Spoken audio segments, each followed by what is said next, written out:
السلام علیکم ورحمۃ اللہ وبرکاتہ۔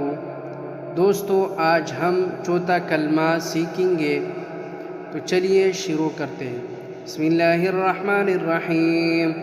لا الہ الا اللہ وحدہ لا شریک لہ۔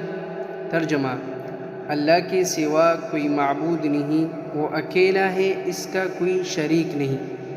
لہ الملک ولہ الحمد یحیی ویمیت۔ اس کے لیے بادشاہی اور اس کے لیے تعریف ہے، وہی زندہ کرتا ہے۔ وہو حی لا یموت ابدا ابدا۔ اور مارتا ہے اور وہ زندہ ہے، اس کو ہرگز کبھی موت نہیں آئے گی۔ ذو الجلال والاکرام۔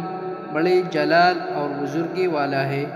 بیدہ الخیر وہو علی کل شیء قدیر۔ اس کے ہاتھ میں بھلائی ہے اور وہ ہر چیز پر قادر ہے۔